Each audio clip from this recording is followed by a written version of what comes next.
Halo semuanya, Assalamualaikum warahmatullahi wabarakatuh. Balik lagi di vlog Bang Emen.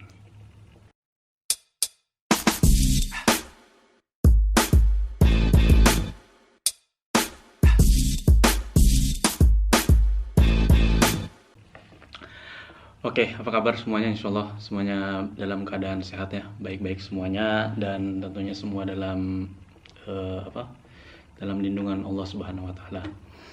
Balik lagi di vlog Bang Emen edisi berbagi pengalaman yang baik tentunya. Kali ini saya mau ngobrol, mau bagi cerita tentang pengalaman saya mendaftar dua beasiswa, bukan mendaftar dua beasiswa, mendaftar beasiswa YTB dua kali gitu.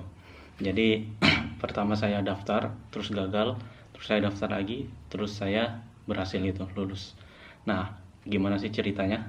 Kita mulai aja. Sini saya udah ada listnya sih. Biasanya saya nggak pakai list, saya utarakan aja apa yang ada di kepala. Jadi pertama itu cerita bagaimana sih saya daftar pertama YTB itu tahun 2012.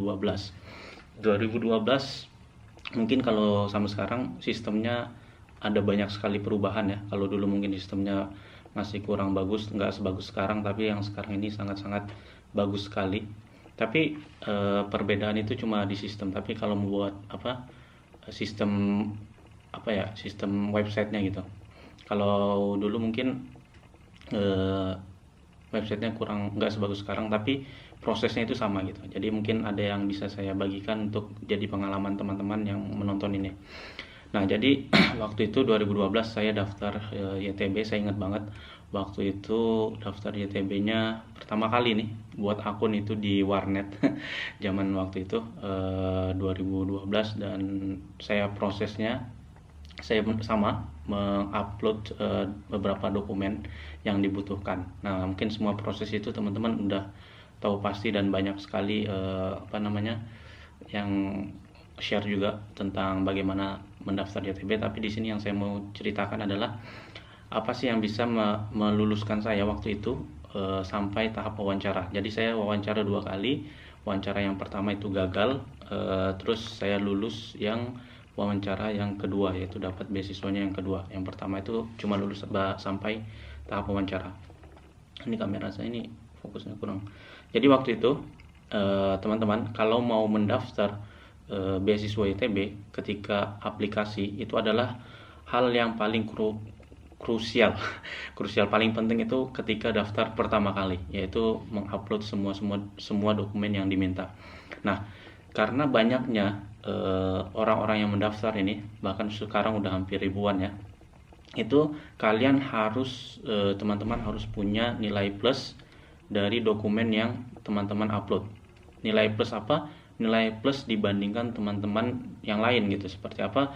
Misalkan apakah teman-teman punya nilai plus di dokumen teman-teman itu adalah teman-teman memperbanyak sertifikat lomba-lomba, sertifikat partisipasi apapun itu, hal-hal yang positif selama teman-teman kuliah S1 ataupun selama SMP, SMA gitu. Jadi ketika saya mendaftar itu, saya daftar dokumen-dokumen saya, apapun itu aplikasi sertifikat itu saya upload semua. Saya upload tentunya yang berbahasa Inggris ya. Nah, untuk teman-teman yang mungkin beasiswa lagi, sertifikatnya itu mungkin berbahasa Indonesia, tapi mungkin sertifikat teman-teman itu bagus gitu, mungkin menang lomba apa, itu bisa teman-teman terjemahkan juga seperti itu ke bahasa Inggris. Nah, itu waktu itu saya mendaftar dengan jurusan yang sama, yaitu jurusan yang saya lulusi sekarang ini adalah Bahasa dan Sastra Turki. Dan mungkin nilai plusnya adalah waktu itu nilai plusnya mungkin yang daftar jurusan itu waktu itu masih sedikit gitu. Tapi sekarang udah lumayan banyak ya, saya yakin seperti itu. Nah, itu waktu saya mendaftar. Tipsnya teman-teman pas daftar dokumen itu mulai dari rekomendasi. Orang yang paling mengenal teman-teman itu adalah orang yang paling berhak untuk memberikan rekomendasi. Dan tentunya orang itu harus punya nama juga di lingkungan teman-teman, apakah itu guru, kepala sekolah segala macam. Waktu itu sih saya cukup rekomendasi saya itu dalam bahasa Inggris oleh wali kelas saya kasih rekomendasi dengan bahasa Inggris gitu. Dan alhamdulillah rekomendasi saya mungkin dibaca waktu itu oleh penyeleksi ketika wawancara juga. Nah, jadi setelah daftar itu saya lulus sampai ke tahap wawancara. Nah, di tahap wawancara inilah saya gagal. Kenapa sih saya gagal? Saya mau cerita. Jadi waktu itu saya itu terakhir yang wawancara. Waktu itu hari Minggu. Jadi peserta-peserta terakhir lah yang daftar itu, saya pun nggak ingat siapa yang pas hari terakhir itu yang lulus ke Turki itu, saya nggak ingat. Yang tahu pokoknya mungkin siapa ya, nggak ada kayaknya yang pas hari Minggu itu lulus bareng saya. Nah, jadi pas saya daftar wawancara yang pertama itu saya gagal karena jurusan saya sastra Turki dan orang itu kurang yakin kalau saya bisa belajar bahasa dan sastra Turki kayak gitu.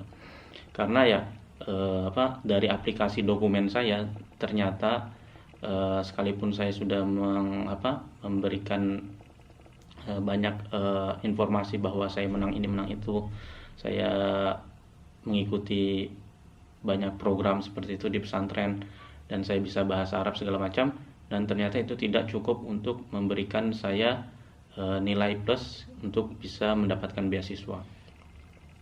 Nah, itu ketika pendaftaran yang pertama saya gagal.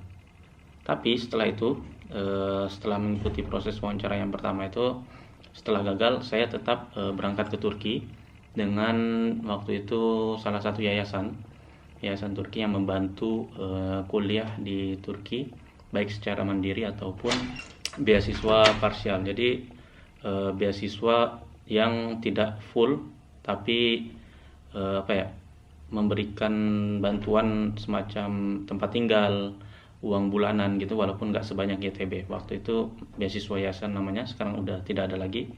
Nah, ketika saya sudah sampai di Turki dan saya memulai belajar bahasa Turki, setelah saya mulai bahasa Turki, disitulah saya mencoba mendaftar lagi beasiswa YTB ini, dan alhamdulillah saya lulus. Dan prosesnya itu cukup panjang. Saya daftar dengan bahasa Turki karena saya bisa bahasa Turki, dan saya upload dokumennya sama seperti yang saya upload pertama kali, hampir semuanya sama. Hanya yang membedakan waktu itu adalah semua aplikasi misalkan saya mengisi data saya, terus saya mengisi surat motivasi saya, semua saya tulis dalam bahasa Turki. Setelah semua saya tulis dalam bahasa Turki, kemudian saya lulus beasiswa ini sampai tahap wawancara. Dan karena saya sudah di Turki, saya diterima untuk wawancara di Turki langsung gitu. Jadi nggak perlu balik ke Indonesia. Saya bilang di situ di emailnya bahwa saya sudah di Turki dan saya ingin wawancara di Turki saja, tidak perlu pulang ke Indonesia. Dan setelah teman-teman di Indonesia selesai diwawancarai, mereka penyeleksi itu balik ke Turki, dan di Turki saya dipanggil untuk ke Ankara di kantor YTB sendiri, Yurdushu Tukler ve Akraba Baskanlı gitu. Saya diwawancarai di sana, dan ternyata saya tidak sendiri, ada beberapa mahasiswa juga, calon mahasiswa ya, yang seperti saya gitu, yang tadinya Tomer dan mendaftar beasiswa YTB, hampir 10 orang lebih lah seperti itu. Dan ternyata ketika diwawancara itu, karena saya apply sudah bisa bahasa Turki dan pakai bahasa Turki, saya pun wawancara dengan bahasa Turki gitu. Jadi ada nilai plus yang bisa saya dapatkan untuk meyakinkan bahwa saya itu bisa belajar sastra Turki waktu itu.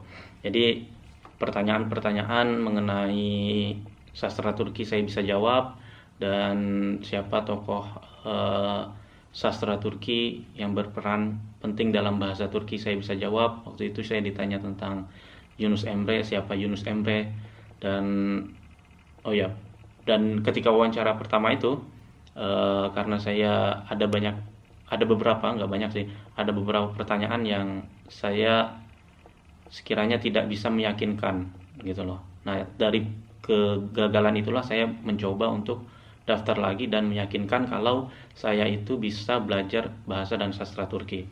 Saya yakinkan kalau ke pewawancara itu bahwa saya bisa belajar bahasa dan sastra Turki dimanapun, di kampus manapun waktu itu. Dan saya bilang seperti ini, saya ingat sekali waktu itu, kamu nggak mau ditanya, kamu nggak mau jurusan lain apa? Karena saya kan semua jurusan dari 12 pilihan itu yang ketika daftar online itu, kampus-kampusnya saya tulis semuanya bahasa dan sastra Turki gitu, jurusan sastra Turki. Jadi waktu itu saya ditanya gitu, kenapa kamu pilih jurusan ini gitu, nggak yang lain gitu. Saya bilang saya udah punya tekad. Waktu tahun lalu saya daftar juga YTB, beasiswa ini, tapi saya gagal sampai tahap wawancara dan saya udah tiba di Turki. Saya belajar bahasa Turki dan saya punya tekad untuk belajar sastra dan bahasa Turki kayak gitu. Pokoknya saya yakinkan.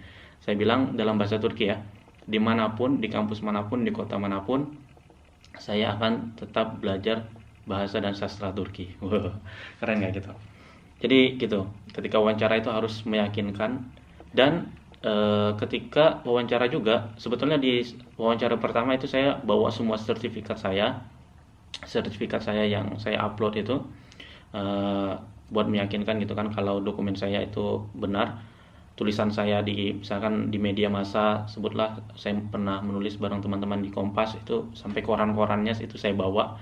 Pokoknya saya presentasi sebagus mungkin lah, tapi tetap saja gagal. Nah, ketika di wawancara kedua pun saya bawa dokumen-dokumen saya, tulisan saya di media gitu, berbagai macam tulisan saya ketika di pesantren juga saya bawa sebagai contoh.